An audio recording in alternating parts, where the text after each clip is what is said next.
Habari za jioni, mabibi na mabwana. Kwa jina naitwa William Komba kutokea Vodacom. Leo karibuni sana kwenye jukwaa letu jingine la VodaChat. Na topic yetu ya leo itakuwa inahusu fursa zilizopo kwa ajili ya wajasiriamali kutokea Vodacom Businesses. Tunafurahi sana kuwa pamoja nanyi leo kujadili fursa zilizopo kwa biashara ndogo ndogo na za kati. Leo tutasikia maoni kutoka kwa mkurugenzi wa Vodacom Business, Bwana Nguvu Kamando, ambaye atatueleza jinsi teknolojia na mawasiliano zinavyowawezesha wajasiriamali katika biashara zao. Tunapenda kuwakaribisha wasikilizaji wetu wa online ambao mnatusikiliza kupitia Facebook na Instagram.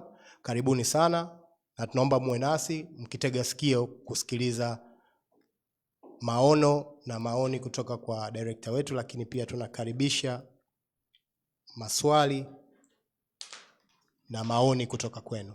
Karibu sana Bwana Nguvu Kamando. Asante sana William Komba. Kwanza kabisa labda nianze kujitambulisha. Naitwa Nguvu Kamando, ni mkurugenzi wa biashara Vodacom, au tunaita mkurugenzi wa enterprise, Vodacom Business Director au Enterprise Director. Sasa enterprise haiwaachi wajasiriamali, haiwaachi wafanyabiashara wadogo na wakati. Kama mlivyosikia, kwanza kabisa ningeomba kutoa shukrani zetu kama Vodacom kwa kuwa nasi na kuendelea kutupa motisha, kutunga mkono, pamoja kwamba tupo katika mfungo sasa. Jioni hii tukiwa katika mwezi wa Ramadhani Karim, lakini pia tuko katika Kwaresima, tunasema Kwaresima njema. Kama mnavyojua, Vodacom ni kampuni ya kiteknolojia, na sisi adhima yetu inabaki pale pale kwamba kuiongoza Tanzania kwenda kwenye ulimwengu wa kidijitali na kutumia teknolojia yetu katika kuboresha maisha ya Watanzania. Sasa leo tunajikita kwenye wafanyabiashara wadogo na wakati. Nini Vodacom inacho? Nini inapika? Nini kiko tayari kupakuliwa kuletwa mezani, ambacho kitaendelea sio tu kuwapa ufanisi, lakini pia kuwapa faida kede na kuweza kuboresha biashara zao. Bwana William, sijui ungependa nianze wapi kutoka hapo? Yes, asante sana kwa utambulisho mfupi Bwana Nguvu Kamando. Nashukuru sana. Bwana Nguvu Kamando, tunajua sote kuwa biashara ndogo ndogo na zakati ni uti wa mgongo wa uchumi wetu wa Tanzania, lakini pia inatoa fursa kwa ajira kwa vijana, lakini mawazo chanya na ubunifu katika sekta mbalimbali hapa Tanzania. Kwa mtazamo wako, unaona biashara ndogo na zakati zina nafasi gani katika kukuza uchumi wa Tanzania, lakini pia kuipeleka Tanzania katika dunia ya kidijitali? Karibu sana. Asante sana. William, biashara ndogo na zakati zina nafasi kubwa sana, sio tu katika kukuza uchumi, bali katika kuboresha maisha ya Tanzania mmoja, hata taifa kwa ujumla. Kwa sababu kama unavyojua, kwa takwimu zilizopita, tuna zaidi ya wajasiriamali au wafanyabiashara wadogo wasiopungua milioni 2.7. Kwa hiyo ni timu kubwa, ni kundi kubwa sana la watu ambao wana mchango mkubwa katika kufanikisha jukumu zima la kuboresha maisha kupitia biashara. Sasa mimi maoni yangu ni kwamba naamini mchango wao ni mkubwa mno, na naamini nchi nyingi zilizoendelea hazikuwaacha wajasiriamali wadogo au wafanyabiashara wadogo na wakati. Hii ndio injini yenyewe ya kulisukuma gurudumu la maendeleo kwenda mbele. Kwa hiyo wana mchango mkubwa sana. Nashukuru sana kwa maoni yako na majibu mazuri kutoka kwako. Tunajua biashara hizi ndogo ndogo na zakati ziko katika wakati wa kujitafuta na kujaribu kukua pamoja na mabadiliko ya kiteknolojia. Je, ni masuluhisho yapi ya kidijitali na mipango maalum ambayo Vodacom kwa kupitia Vodacom Business inatoa ili kusaidia biashara ndogo ndogo na zakati hapa Tanzania? Karibu. Okay, asante sana William. Kwanza kabla tujaenda kwenye majibu, nadhani tungependa kuanza kujua kwanza kero zipi. Sisi kama Vodacom tumefanya tafiti mbalimbali tukajaribu kuangalia ni nini hasa changamoto kubwa kwa wafanyabiashara hao wadogo na wakati, na matokeo yalikuwa sio mbali sana na ambayo tulikuwa tunajua, lakini tulipata kupata mwanya zaidi ili kujua nini tutakifanya katika kutengeneza au kuleta huduma ambazo zitakuwa ni majibu muafaka ya matatizo yao. Kwanza, hawa bwana hawahitaji mambo mengi, wanahitaji urahisi, yani wanataka simple solution, wanataka kitu ambacho hawaumizi kichwa kwenda kukitumia. Wanataka kila kitu kiwe mara moja. Wanataka waweze kupata control, yani waweze kuwa na visibility, waweze kuwa na uhakika wa kujua biashara zao zinaendaje hata kama hawako kwenye biashara. Unajua tunazungumzia takriban kama watu wenye huduma za kukata nywele vile, wenye huduma za migao na kadhalika, anahitaji kujua wateja wangapi wamekwenda kwa siku hiyo, anahitaji kujua nini kimetokea hata kama yupo au hayupo pale. Lakini ikiwa haitoshi, anahitaji pia kuwa na uhakika, kuwa na ule unaitwa uhusiano barabara na wateja wake. Kwa anahitaji mawasiliano hakika na wateja wake, anahitaji kucontrol, anahitaji kuwa na uongozi thabiti kwa biashara yake ili asiwe na wasiwasi ya kesho kuhusu bidhaa, kuhusu mienendo ya biashara yake na kadhalika. Kwa hiyo hayo yote yamepatiwa majibu na Vodacom kwa kuwaletea huduma ambazo zinajibu yote, kwamba tukishaanza tu na connectivity, yani tukishakupa mtandao, basi hao mengine ni vibwagizo tu kwenye kapu letu lote la huduma zote. Nashukuru kwa maelezo yako na kuweza kutuelezea changamoto ambazo Vodacom Business kama Vodacom tuliweza kuziona na kuweza kutafuta masuluhisho yake. So kwa ufupi tu tulikuwa tunapenda uweze kututolea mfano. Wenyewe vijana siku hizi wanasema kuona ndio kushuhudia, seeing is believing. So unaweza ukatuelezea labda solution moja au mbili ambazo kutokana na hii research yetu tuliyoifanya ikaona kuwa this is the way to go, ili kuwasaidia wao waweze kuwa flexible na kupata mawazo chanya katika biashara yao.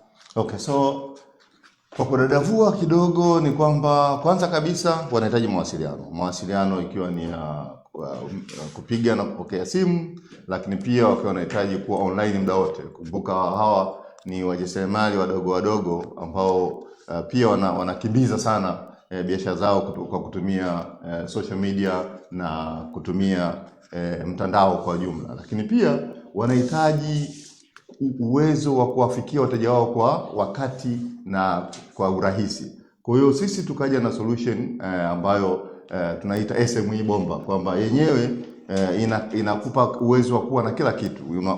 Inakupa uwezo wa kuwa na mtandao, uwezo wa kuweza kupiga na kupokea simu, uwezo wa kutuma back SMS, yani message nyingi kwa wakati mmoja kwa wateja wako wote. Kwa mfano, kesho nataka nitoe discount kwa wateja wangu 10, na nabonyeza kitufe mara moja tu. Ukitumia huduma hiyo ya Vodacom SME Bomba, unapata hiyo nafasi ya kuweza kuwasiliana na wateja wako wote. Lakini ikiwa haitoshi, tuna mobile money. Tuna moja kwa moja ukija kwenye SME Bomba hupati shida tena kupata lipa namba. Na ukishaingia kwenye lipa namba, ina maana sasa umeingia rasmi, na tunaweza kujua miamala yako kwa kuwa una uwezo wa kupokea na kujua uwezo wako wa kibiashara, utapataje mikopo na kadhalika. Lakini pia tuna uwezo wa kukuongezea huduma zingine nyingi, inategemea na biashara yako, kama inventory management, yani kumbukumbu ya bidhaa zako, mambo ya ulinzi, iwe ni mambo ya ulinzi wa kawaida wa security, kamera ambazo ukiwa popote unaweza kuona kutumia simu yako na kadhalika. Kwa hiyo mambo ni mengi sana, lakini mengi yanaenda ku address zile changamoto ambazo wajasiriamali wanazikuta kwenye maisha ya kila siku. William, ikiwa haitoshi ni kwamba tuliona tena kuna tatizo lingine ambapo kampuni ndogo zimekuwa zikipata changamoto hususan kwenye upande wa IT. Utawezeje uwe na kampuni ndogo lakini niwe na maseva yangu, niwe na vijana wangu na kadhalika. Hiyo pia imepatiwa ufumbuzi ambapo tunafanya hosting. Huhitaji wewe kuingia gharama kununua makompyuta makubwa yale, kutengeneza data center yako wakati Vodacom wanayo. Na tuna vifurushi vya hosting vya miezi mitatu na kadhalika. Kwa hiyo haya yote yanaenda ku address au yanaenda kutatua changamoto ambazo wafanyabiashara wadogo na wakati walikuwa nazo. Okay. Nashukuru sana kwa maelezo hayo, lakini pamoja na maelezo tuliyoyatoa ambayo yameweza kuaddress changamoto nyingi ambazo biashara ndogo ndogo na zakati wanapitia, ukipita mtaani na kukutana na wafanyabiashara wadogo wadogo na wakati, wengi wao they are trying to scale their business, kukuza biashara zao, lakini wanakuwa kidogo kidogo. Je, katika hizi huduma Vodacom wameangalia hilo, kuangalia ni jinsi gani tunaweza kumchukua mfanyabiashara akiwa mdogo mdogo tukampa bei ambazo ni affordable, lakini tukimpa huduma ambayo ina quality nzuri, lakini kila anapozidi kukua basi na yeye awe na uwezo wa kukua pamoja na teknolojia yetu. Una chochote cha kusema kuhusu hilo? Nadhani ndio maana unasema pamoja tunaweza. Sisi kama Vodacom hilo tuliliona.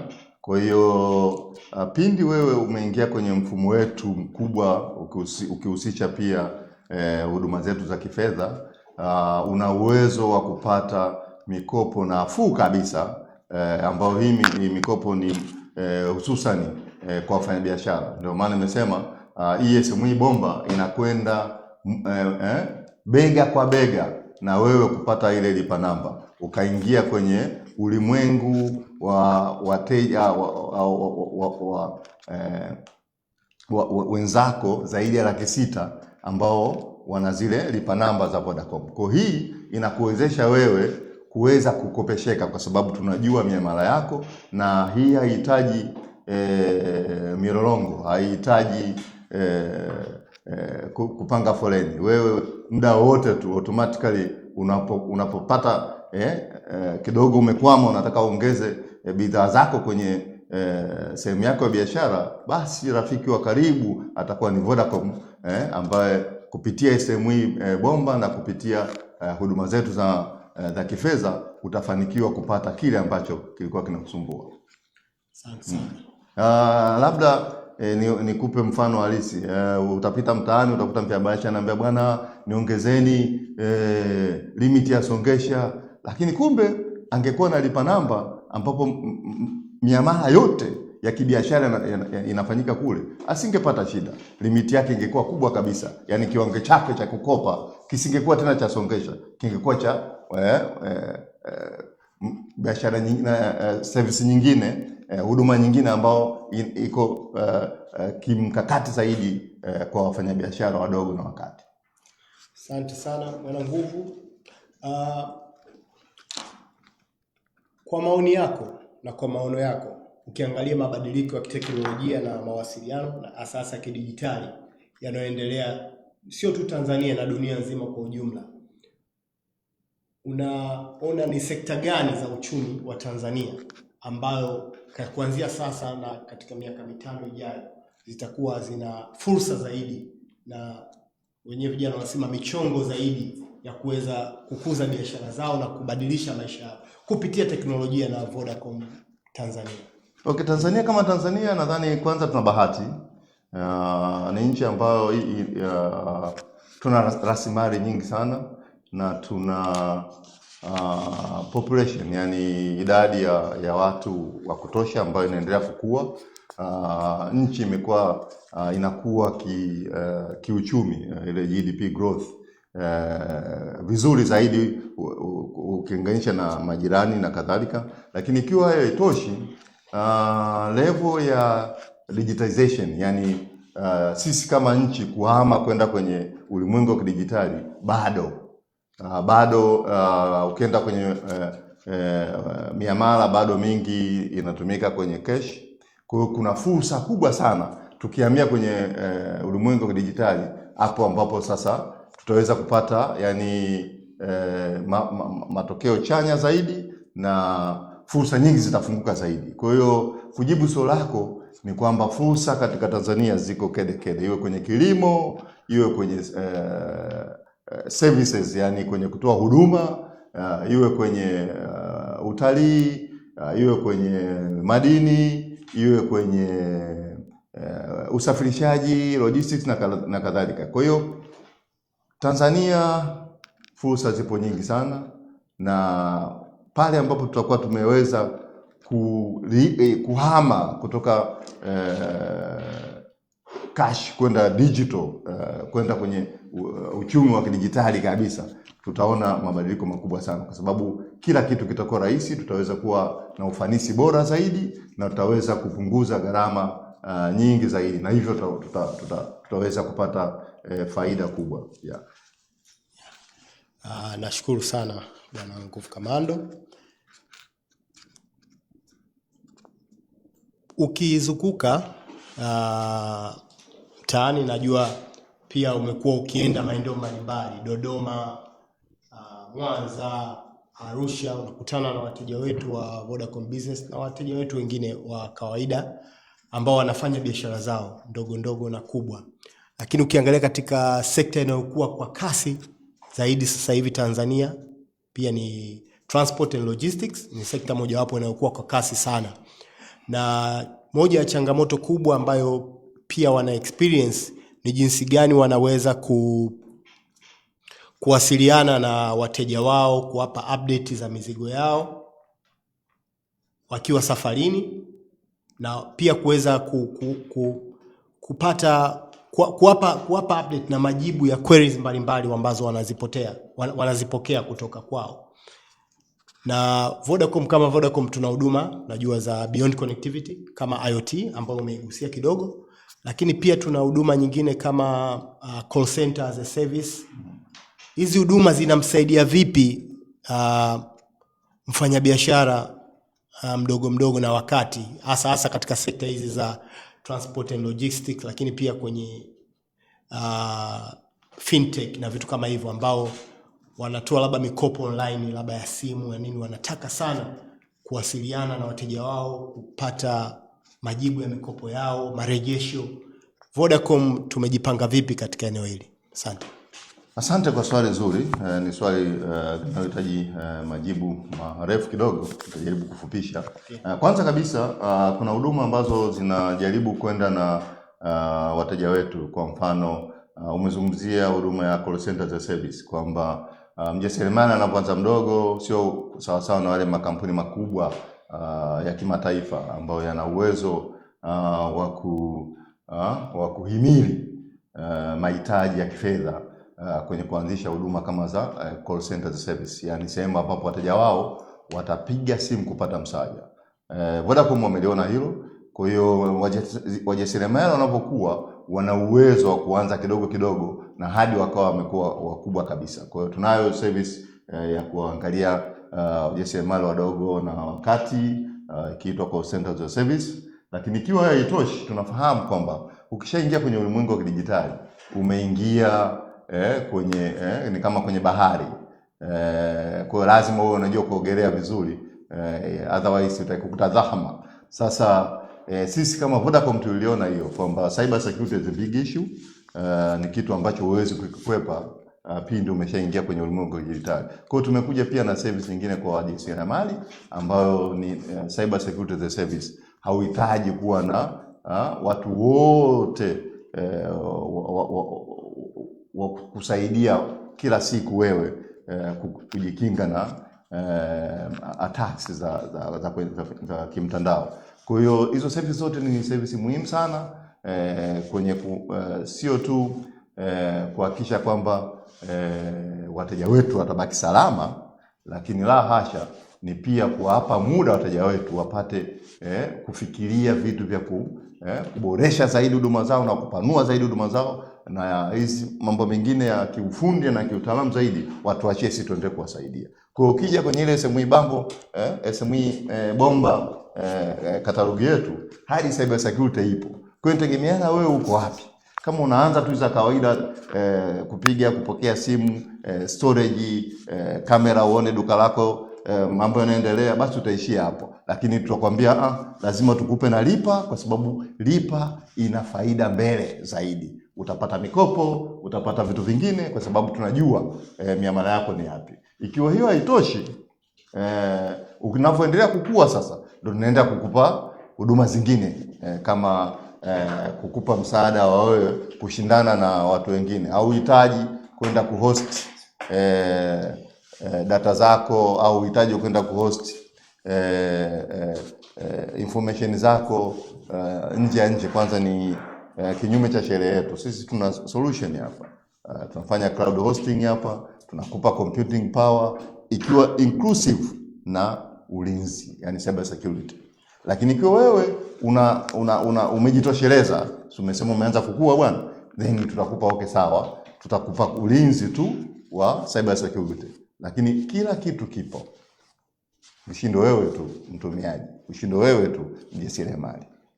Kuongezea hapo, unataka kusema mjasiriamali mdogo mdogo ambao wako online, ambao wana host server zao AWS na vitu kama hivyo, Amazon na the likes of them, wanaweza wakapata huduma na quality kama wanaipata huko kwa kupitia Vodacom Business Data Center kabisa, inclusive everything, na unalipa kwa T-shillings ambayo ya mwezi uliopita ndio itakuwa mwakani hiyo hiyo.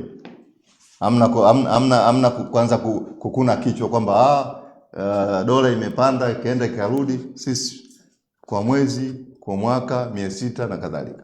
Kwa hiyo huduma zipo, ni just kwenda kwenye website yetu, utaona pale VC Manager, Vodacom Cloud Manager @vodacom.co.tz. Unachagua unataka ipi, ya mwezi, ya miezi 6 na kadhalika. Okay, nadhani wasikilizaji wetu kwenye Facebook na Instagram nadhani mmeweza kupata majibu mazuri. Pia kuna maswali mbalimbali, nadhani Ukelewe leo ameuliza swali: sekta zipi zina fursa kubwa zaidi kwa biashara ndogo na za kati Tanzania kwa sasa? Nadhani hili swali umelijibu. Nimelijibu, lakini William naweza nikamwambia kwamba anaitwa nani jina lake huyo mteja? Ukelewe leo kutoka Facebook. Sawa. Fursa inategemeana na nini nini ni lazima kiwe consume, nini kitumike kila siku. Huko ndio fursa zilizopo. Sasa inategemea na eneo wewe uliopo. Kama wewe unakaa karibu na stendi ya mabasi, basi vile vitu ambavyo wateja wakiwa nasubiri mabasi lazima vitumie, ndio hapo mjasiriamali unapoanzia. Kama wewe unakaa karibu na chuo, then unajua wanafunzi wanahitaji nini. Kwa hiyo fursa zinaanzia pale. Kwa hiyo kama nilivyosema, nchi yetu imebarikiwa, fursa ziko kede, na tunapozidi kwenda kwenye ulimwengu wa kidijitali ndio mambo yatazidi kujipambanua na kuwa mazuri zaidi na zaidi. Asante sana. Msikilizaji wetu mwingine kutoka Instagram ana swali lake, anatuuliza, je, mnaweza kutoa mikopo kwa wafanyabiashara wadogo na wakati? Ndio, tunafanya hivyo. Kwa sasa mikopo yetu sio tu ipo kwa kupitia Songesha, ambayo Songesha ni kama mikopo ya moja, lakini kwa wale wateja wetu ambao wanatumia lipa namba zetu, merchants, pale ambapo tunasema lipa inapokelewa hapa, au maagents wetu, wao wanajua hiyo siri. Na nadhani kama una rafiki yako hajakwambia, inabidi umlaumu. Wanajua hiyo siri kwamba wana uwezo wa kupokea mikopo kupitia miamala yao, ikiwa ndio naita kama ile history ya kwamba kwa nini huyu tumpe shilingi 10, huyu tumpe shilingi 5 na kadhalika. Kwa hiyo mikopo ipo na inapatikana.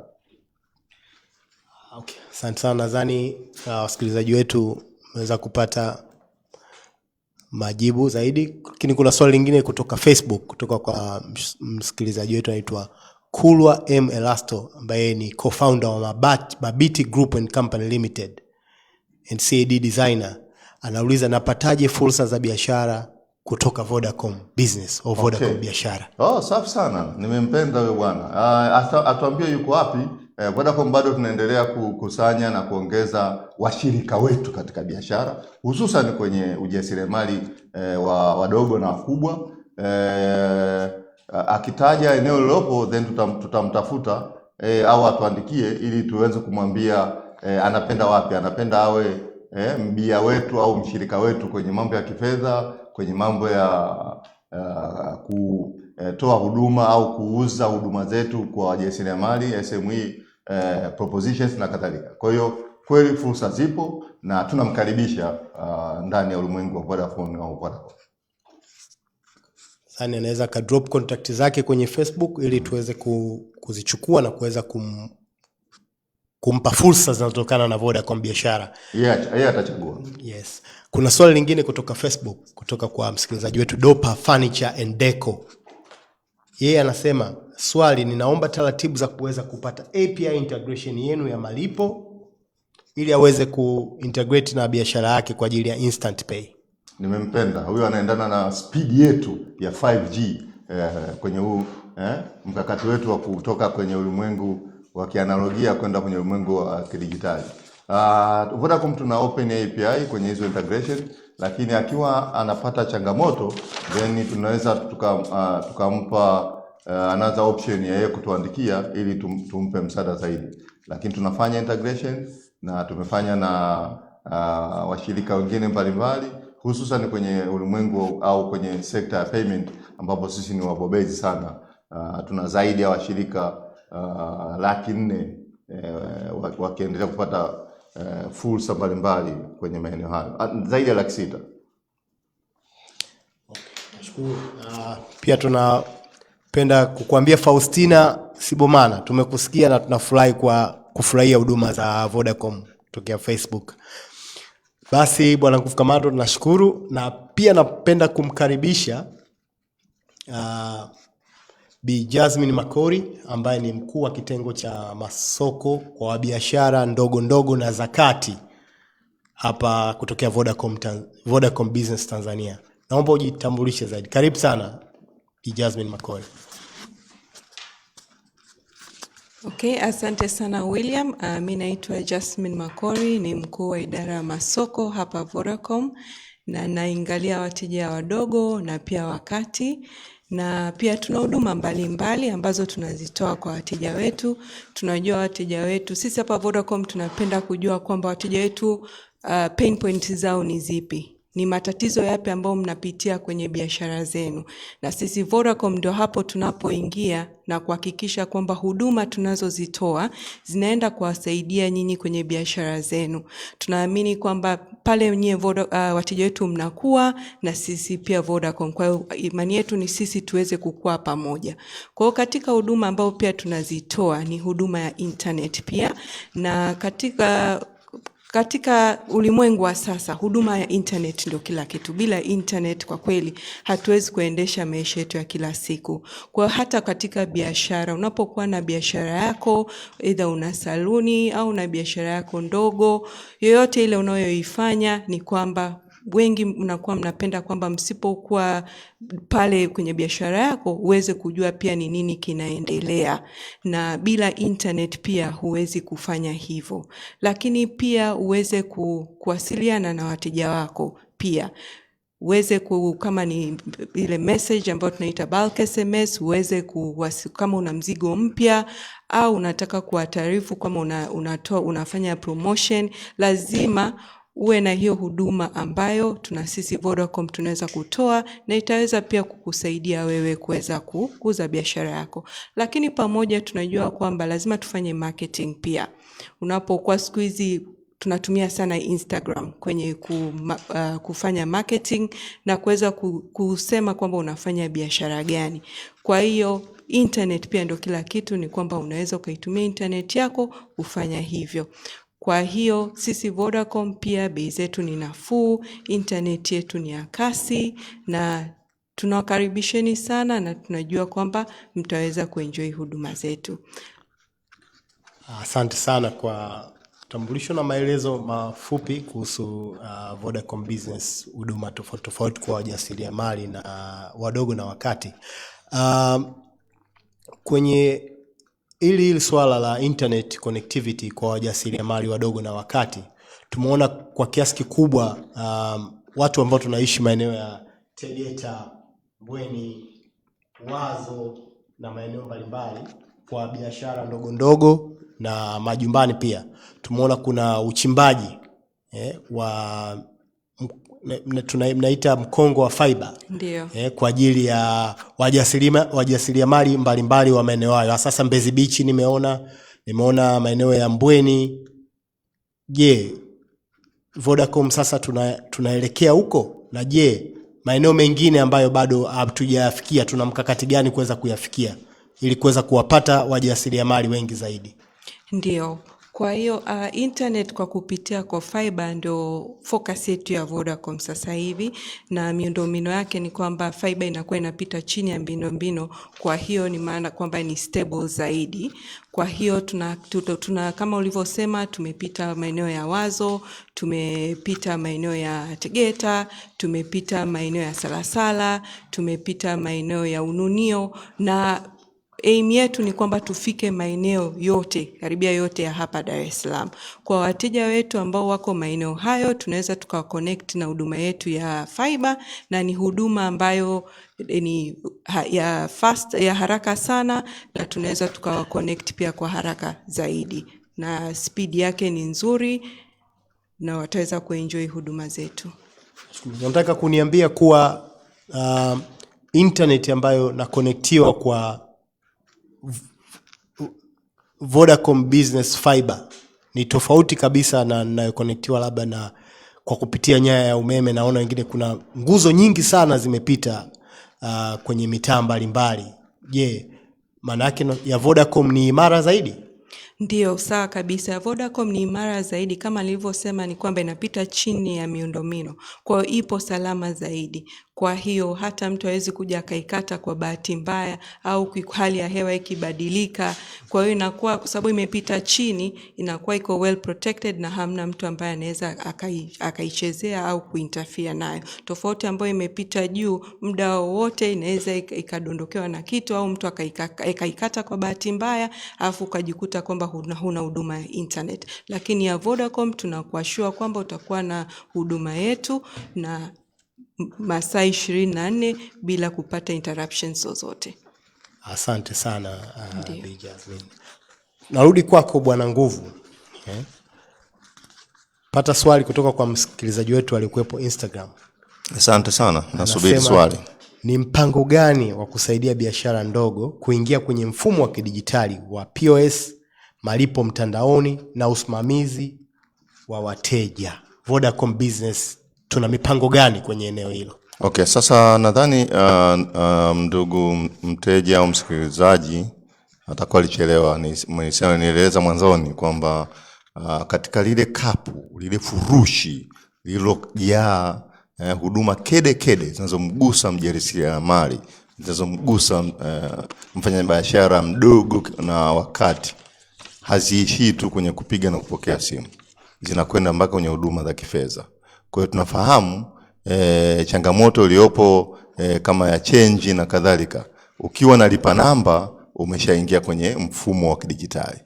Wale ambao wanazo wanajua kwamba wateja wanaweza wakafika wakaja wakalipia kutumia M-Pesa au benki moja kwa moja na wakapata bidhaa pale. Kwa hiyo kwa kufanya hivyo ina maana wewe unakuwa umeshatoka kwenye mfumo wa kutumia cash na kuingia kwenye mfumo wa kidijitali ambao unakupa fursa zaidi mbele kwenye mikopo na mambo mengine mazuri. Kwa hiyo lile kapu lililojaa huduma zinazomlenga mfanyabiashara mdogo na wakati ni kapu lililoshehena huduma kede. Zani msikilizaji wetu atakuwa amepata majibu ya kutosha, lakini kama una maswali yoyote unaweza ukaacha contact namba zako ili watu wetu wa mtandaoni waweze kukutafuta na kukupa majibu sahihi na maelekezo zaidi. Swali kwako Jasmine. Swali linatoka kwa ndugu yetu anaitwa Euphras Abel kutoka Facebook. Anasema, Madam kasema vizuri sana kuhusu ubora wa internet ya Vodacom, lakini mnaliangalia vipi swala la mtandao kwa wafanyabiashara? Gharama sio rafiki sana kwa mwezi, ni kubwa sana. Hivi unaongea vipi kuhusu hilo Bi Jasmine? Okay. Sawa, sisi kama Vodacom kitu ambacho pia tunaangalia kwa wafanya biashara yetu, tuna product ambayo inaitwa SME Bomba ambayo tunajaribu kukupa huduma mbalimbali kwa gharama nafuu. Kwa katika hii product ambayo kama nakupa internet, nakupa uweze kutuma message ambayo ni bulk SMS, naweza kupa ambayo inaitwa pia inventory. Kwa hiyo sasa hivi badala ya kuandika kwamba umeuza kiasi gani kwenye daftari au stock imebaki ngapi, tuna kitu tunaita inventory ambayo tunakupa ndani yake pia. Kwa hiyo ina maana kwamba tunakupa huduma mbalimbali lakini kwa bei nzuri ambayo itakuwa wewe kama mfanyabiashara inakusaidia wewe kuendesha biashara yako, sio tu huduma ya internet. Lakini pia tumepokea ushauri wake, pia tutaangalia tutaweza kuwasaidia vipi wateja wetu. Kwa maono tu madogo au kwa mtazamo tu haraka, hii huduma ya SME Bomba ambayo tumeiongelea sana, ameiongelea Bwana Nguvu, lakini pia Jasmine umeongelea sana kando, na inaendana na mabadiliko zaidi ya kidijitali kutokana na wateja wetu tunavyowaona.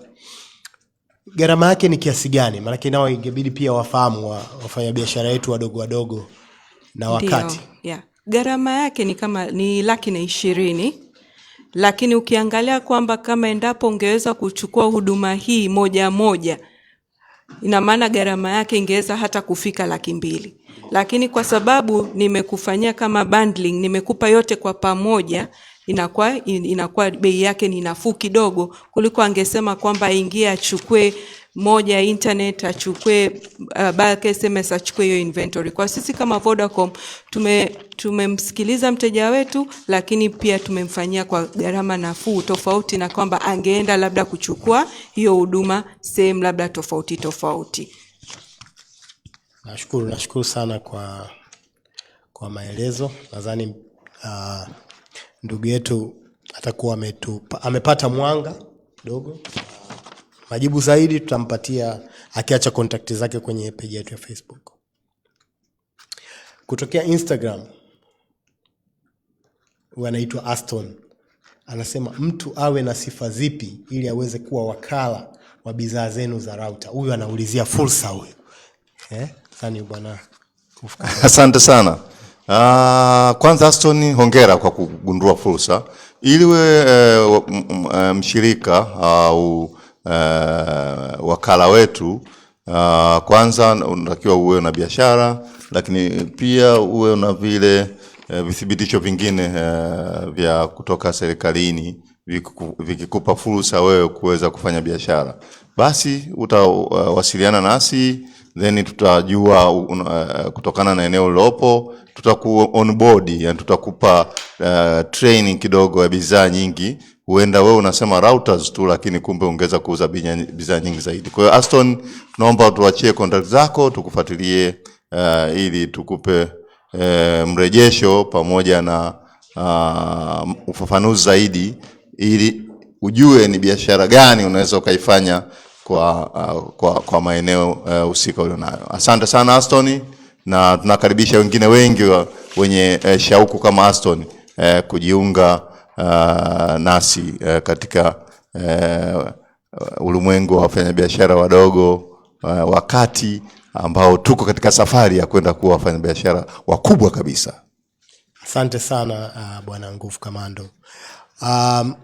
Kama ilivyo ada ya Vodacom, katika mdahalo wetu wa leo hatukupenda tuwe peke yetu kama Vodacom Business tuseme tunajinadi tuna hiki na hiki, tuna hiki na hiki, lakini pia tulipenda tunavyokuepo hapa pia tuwe na mfanya biashara ambaye anafanya biashara ndogo na zakati, ambaye anaitwa Bi Lea Buzuka Derefa, ambaye anatoka katika kampuni yake ya Duka Pro Software. Nadhani naweza nikampa nafasi aweze kujitambulisha zaidi, atuambie Duka Pro wanafanya nini na kadhalika. Asante sana. Karibu. Asante. Mkurugenzi anataka kae karibu na mteja. Mteja ndo namuona kwa mara ya kwanza. Unajisikiaje kwa makao makuu ya Vodacom? Najisikia vizuri. Asante. Najisikia vizuri. So mimi naitwa Lea Buzuka, dereva. Professional ni software engineer na kampuni ya mifumo ambayo sisi tunajikita na kutengeneza mifumo kwa ajili ya kwa support wafanya biashara. Na mfumo ambao tunao sokoni ambao uko active na unafanya vizuri ni wa Duka Pro Business Software. Kwa hiyo wafanyabiashara wengi wanatumia mfumo kwa ajili ya kumanage inventory, kumanage mauzo, madeni, reminders muhimu kama vitu vinavyokaribia ku expire, vinavyokaribia kuisha na kadhalika. Sawa. Okay. Kwa kuongezea hapo, ningependa kufahamu mliona vipi changamoto kwenye soko na kuweza kuona hii ni fursa kwa kupitia teknolojia mnaweza kuiaddress na kuweza kupata matunda zaidi na mkaweza kuscale kwa kiasi hicho mlichofikia kwa sasa? Mwisho wa siku kila taaluma ina lengo la kutatua changamoto, na kupitia taaluma ambayo mimi na timu yangu tunayo, tuliona kuna ni changamoto ambayo tulikuwa tuko approach na watu tofauti katika muda tofauti, ndio tukaamua at some point tutengeneze a solution na tuweze ku approach watu wengine ambao hata hawajatufuata. So with time tukaona mapokeo ni mazuri na wafanyabiashara actually wana stress, na sisi our pride yetu sisi kama Duka Pro Business Software ni kumpunguzia mfanyabiashara stress ambayo anapitia katika kufuatilia biashara yake kwenye madaftari, kudhibiti udanganyifu na kupambana let's say na wafanyakazi wazembe. Kwa sababu hata mwisho siku Duka Pro inamsaidia mfanyabiashara kuweza kuanalyze productivity ya biashara yake, kuweza kujua nani anauza, nani anahauzi na vitu kama hivyo. Inatoa a lot of reports ambazo zitampa mfanyabiashara picha pana zaidi ambayo itamsaidia katika kufanya maamuzi, kitu ambacho kwenye madaftari sio kitu kirahisi kuweza kuachieved. Nashukuru kwa majibu. Na ni kwa muda gani sasa hivi Duka Pro inaendelea? Kwa miaka mingapi sasa hivi toka mmeanza na mnavofika mpaka sasa? Mwaka huu 2026 tutatimiza miaka 10. Wow. Yes. Hongera sana. Thank you. Na haikuwa safari rahisi, lakini tunamshukuru Mungu hatuko pale tulipokuwa. Yeah, trust imeongezeka, so I thank God. Okay. Kwa kutumia teknolojia hususan huduma za Vodacom, zimeboresha vipi ukuaji na uendeshaji wa biashara yako ya Duka Pro Software? Kwa kutumia teknolojia, kwanza kabla sijaelezea kwa kutumia teknolojia, labda nieleze zaidi changamoto ambayo tunaipata. Tulikuwa nayo sisi kama Duka Pro, na at some point bila kuisolve tunge crash down. Wakati tunaanza actually haikuwa shida kubwa, maana watu walikuwa ni wachache, lakini kadri muda unavyozidi kwenda wateja wanakuwa ni wengi, wanaongezeka. Na kadri wateja wanapozidi kuongezeka, kuna ulazima wa kuongezeka pia in terms of team. Na unapokuwa na team kubwa, ina maana kwamba swala la management ya quality of calls, ubora wa maongezi, inakuwa sio kitu kirahisi kukiachieve kupitia simu, handheld set, ambayo hiyo simu ukiacha pale ofisini, mteja anaweza akapiga simu, mfanyakazi anaweza akawa hayupo katika mood, lakini ni muda wa kazi, akaamua kumjibu mteja vibaya. So hiyo ilikuwa ni changamoto, kwa sababu sisi tuna push sana quality of service kwa wateja wetu iwe top notch. Yani lengo ni kuwa top notch provider wa software, na huwezi kuachieve hicho kitu bila quality of service, na everything inakuwa achieved as a team. So hata kama few directors tunataka kuachieve hicho kitu, kama timu yetu haipo tayari kwenda na sisi katika that kind of katika mwelekeo huo, hatuwezi kufikisha hicho kitu kwa wateja wetu, kwa sababu sio kitu cha uhalisia kwamba wateja zaidi ya 500 watahudumiwa na watu wawili tu au watatu ambao katika administration. So hapo ikaja uhitaji wa sisi kuwa na call center. Call center kwa nini? Kwanza timu ni kubwa ili tuweze zile simu zikiingia, wateja walikuwa wanatupigia, mteja asiambiwe namba iko busy. Kwa mmoja kama yuko busy inaenda kwa mwingine. Mwingine kama yuko busy inaenda kwa mwingine. So that way imetusaidia ku streamline operation kwa njia rahisi. Ina cut off zile wait, inapunguza inakata ule muda ambao tungesubirisha wateja wanaosubiria huduma zetu, na sisi tunatoa free after sale support. Yani tunavomwekea mteja leo software, tunamguarantee free after sale support. Lakini pia pamoja na kwamba tunataka kumguarantee mteja wetu free after sale support, haina maana kwamba hatuna nia ya kuchase wateja wengine. Kwa hiyo bila kuwa na kitu kama call center ambayo inaweza ikawa operated na departments tofauti, kwa kuna technical team ambayo inatumia the same number, kuna sales team ambayo inatumia the same number. Kwa inategemea mtu anapiga simu kutaka huduma gani na anapokelewa kwa urahisi zaidi.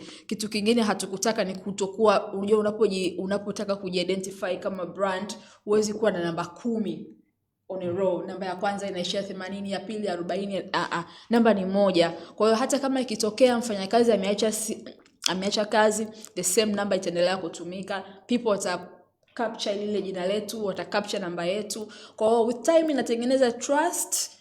Na hicho ni kitu ambacho tulikuwa tunataka kukifanya, na huduma ya duka ya hii huduma ya Vodacom kwenye upande wa call center imetusaidia sisi directors pia tunaweza tukasikiliza zile calls. So watu chini yetu wanabidi wawe accountable, kwa sababu wanajua at some point nisipopokea simu my supervisor atajua, and in a time my boss atajua. So automatically ina push accountability hata kwa wale watu ambao wako chini yetu, na sisi we are happy, yani as a team tunafurahi kwa sababu combine accountability, combine umepunguza muda wa kuhudumia wateja.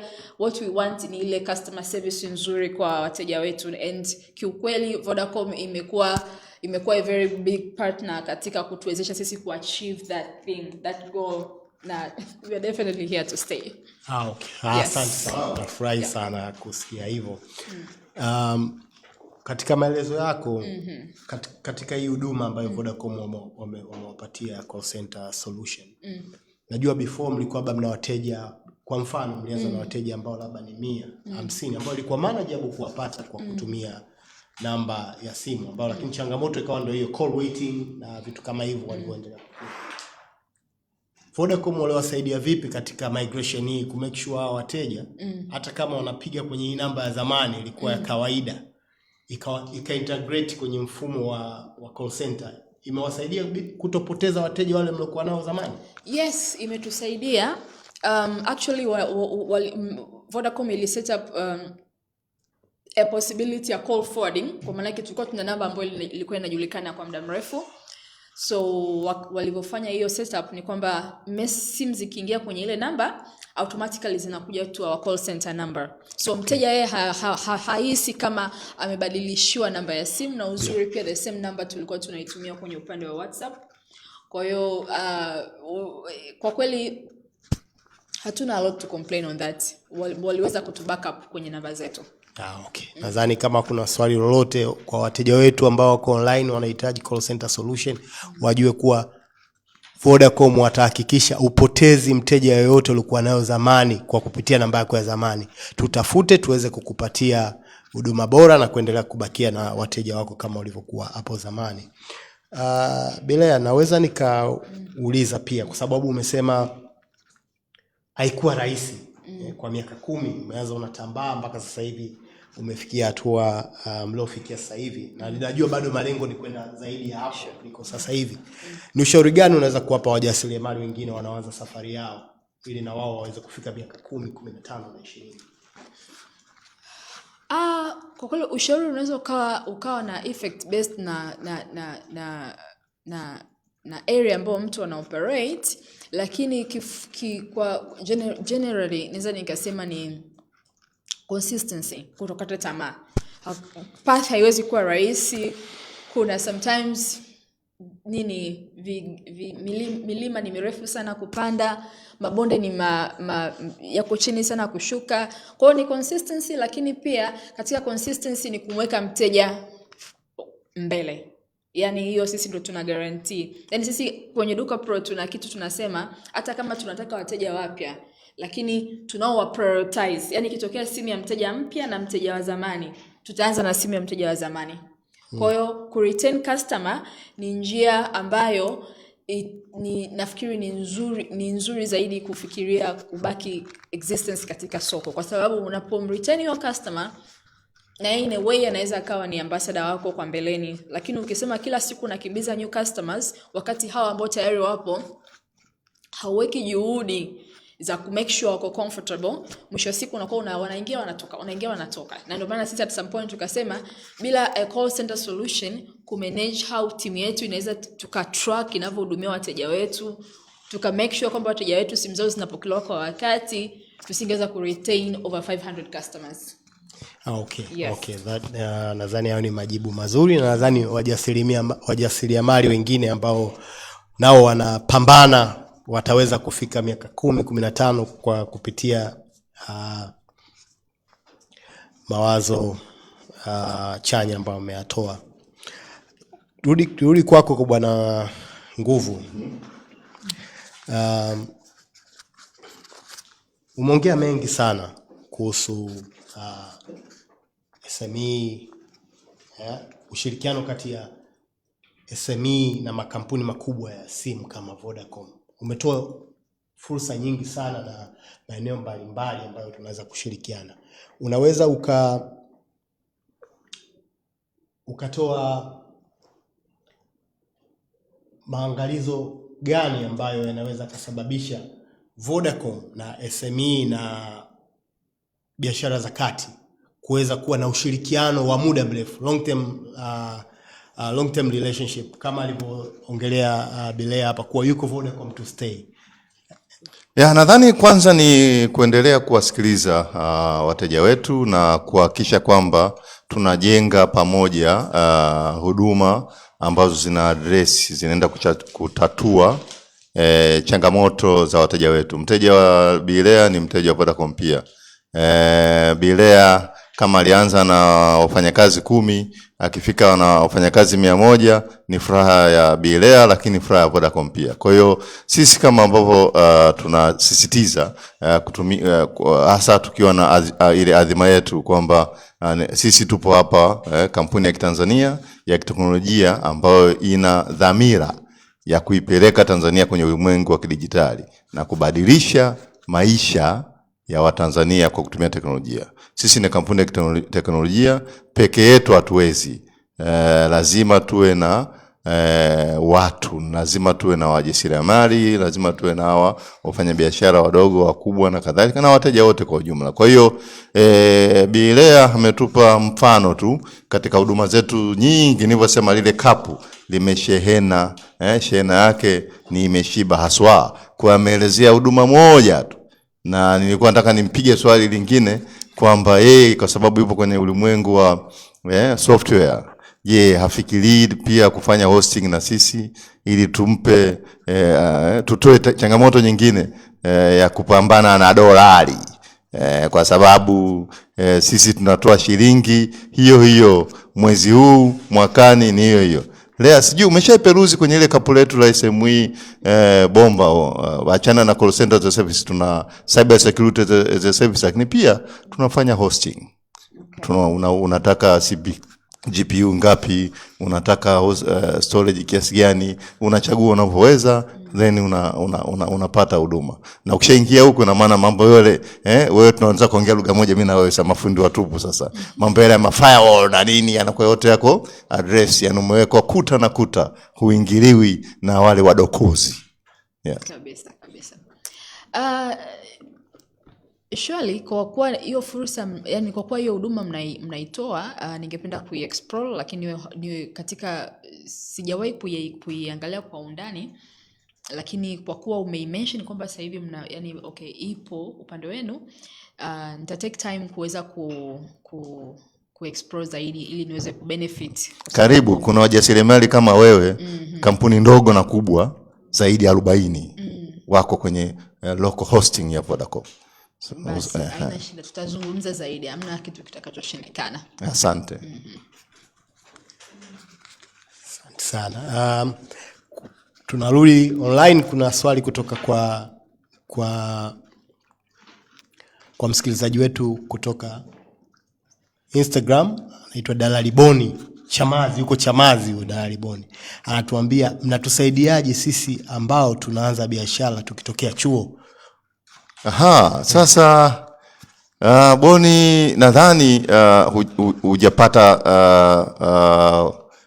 fursa ya kusikiliza program nyingine ndani ya Vodacom. Sisi pia tunawaangalia wajasiriamali wachanga hususan kutoka vyuoni, na tuna program nyingine muafaka, program ambayo imejikita katika kuongezea ujuzi, ufanisi, yani capacity building ya entrepreneurs kwenye startup. Kwa hiyo kuna kitu kinaitwa Vodacom Digital Accelerator, na hivi punde tutatangaza season nyingine, kwa sababu ndo tunamalizia season iliyopo sasa, ambapo kila mwaka kampuni zaidi ya 20 hupata fursa ya kuingia kupikwa na wabobezi wa kimataifa bure kabisa. Vodacom inalipia kila kitu. Wewe unafundishwa ujasiriamali, unafundishwa kutumia teknolojia, unafundishwa kushindana na mtu aliyeko Silicon Valley hapa Tanzania. Kwa hiyo akae mkao wa kula, kama yeye ametoka shule, ana idea au ana kampuni ndo anaanzisha, anataka kuiaccelerate, anataka kuikimbiza, Vodacom ndiko mahali pake. Akae mkao wa kula kwenye social media zetu. Hivi punde tu tutapotangaza kumaliza na kufunga season ya sasa, ambao wale wahitimu watavomaliza, then tutaanza haraka sana na season inayofuata. Okay, nashukuru sana. Wasikilizaji wetu kutoka Instagram na Facebook nadhani natusikia.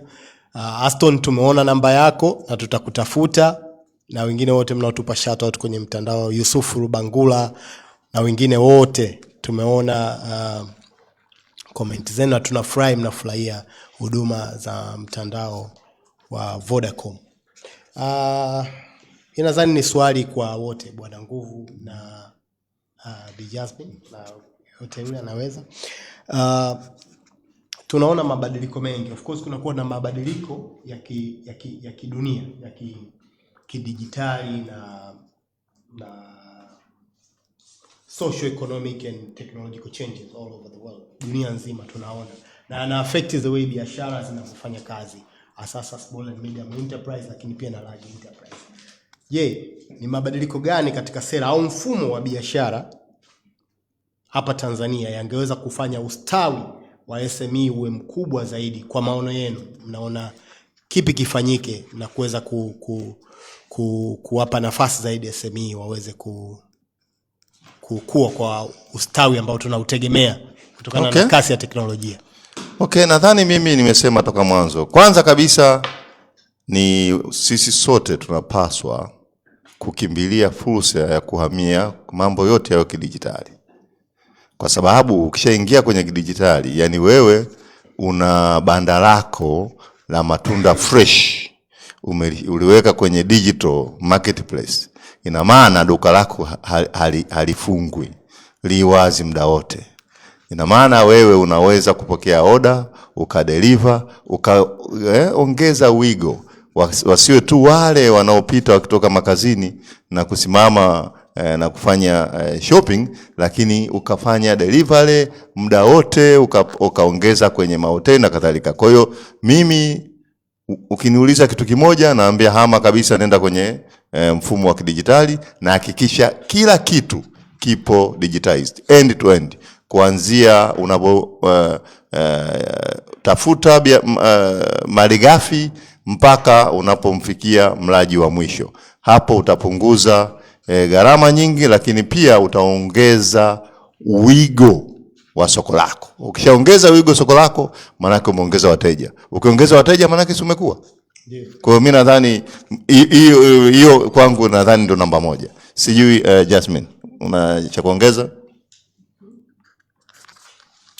Sawa kabisa. Kwa hiyo mimi nakubaliana kabisa na Bwana Nguvu, kidijitali ndio mwendo mzima. Tunapoenda kidijitali, na maana pia tunawafikia wateja wengi, na pia wewe kama unakuwa na biashara yako, na pia wewe unaweza kufikia wateja wengi pia, waweze kununua kuelewa biashara yako na kununua pia bidhaa yako, na hivyo unakuwa vizuri, na tunakuwa pamoja sisi Vodacom na nyie pia wateja wetu. Kwa kidijitali ndio njia sahihi ya kwenda.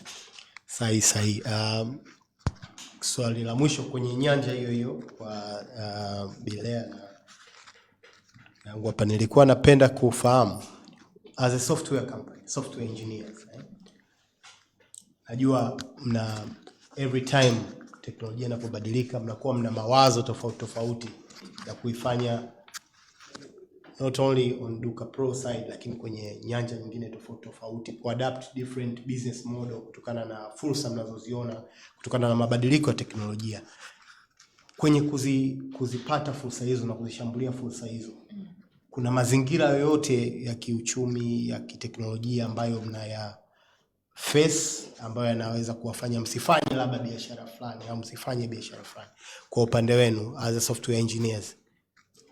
Yes, ni kweli kuna changamoto of course za kiuchumi, of course unajua, okay, basically labda niongelee hiki,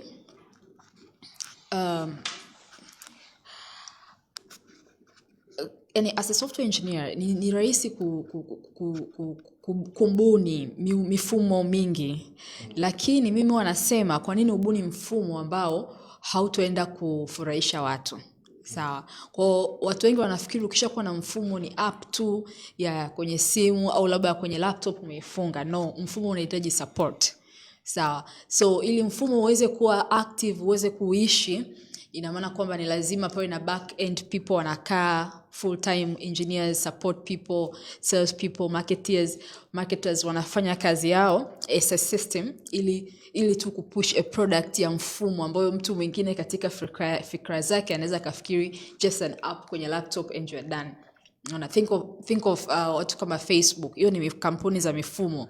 So unakuta mfumo ni app tu, lakini ile Facebook mpaka inakufurahisha wewe na kumotivate wewe, kuna team kubwa huko nyuma inafanya kazi day and night, inafanya kazi kwa shift. Kwa hiyo ku make sure hiyo vitu vina happen, basically hiyo inakuja na bill, inakuja na price. Kwa saa nyingine hiyo changamoto ipo, na siamini tu kwamba ni kwenye mifumo, hata biashara yoyote inapokuja kwenye swala kukua panakuwa kuna hizo changamoto, lakini with time mimi nafikiri zinawezekana kuwa kufikika, yani malengo kufanyika kwa kuplan ahead, kufanya savings, lakini vile financial support kutoka kwa other financial institutions. Lakini ni kitu ambacho most people wangeweza kusema hii ni it is possible to be done, kwa nini usifanye mfumo wa kitu fani.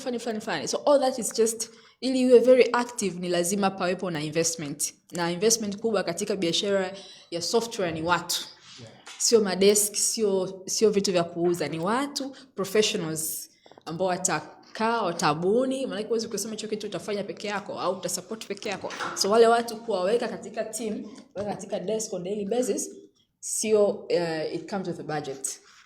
Yeah. Okay. Nashukuru sana kwa majibu mazuri. Naweza kukaribisha tena Bwana Nguvu na chochote cha kuongezea kwenye hilo? Nadhani si unajua tuko mwezi mtukufu na tuko kwenye Kwaresma, tusiwachoshe sana wasikilizaji, wateja wa Vodacom. Tuliwaahidi session hii itakuwa saa 1.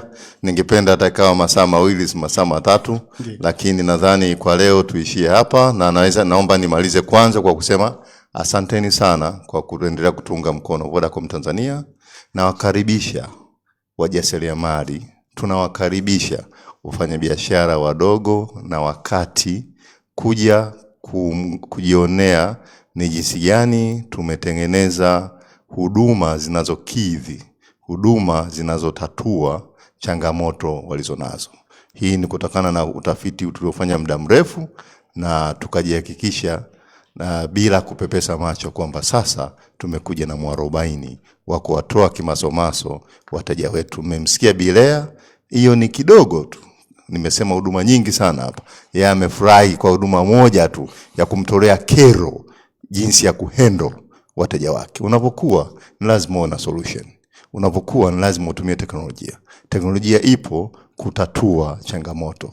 Teknolojia ipo kurahisisha. Lakini pia naweza nikawa si mwenye asante bila kusema asante kwa William, moderator wetu wa leo, timu nzima ya wenzangu waliofanikisha hii VodaChat ya leo. Tulihimisi VodaChat. Tungependa kuambia wapenzi wateja wa Vodacom, tutakuwa na hizi mara kwa mara ili kuja ongea na nyie na kujaribu kuwapa mrejesho nini kinafanyika ndani ya Vodacom. Kwa kweli tunasema asante sana, Kwaresima njema na Ramadhan karimu. Asanteni sana wote mlioshiriki siku hii ya leo, sasa wasikilizaji wetu kwa kupitia Facebook na Instagram. Tunafurahi sana kuwa pamoja nasi na tunawatakia mfungo mwema wa Ramadhani na Kwaresima njema. Asante sana. Asante.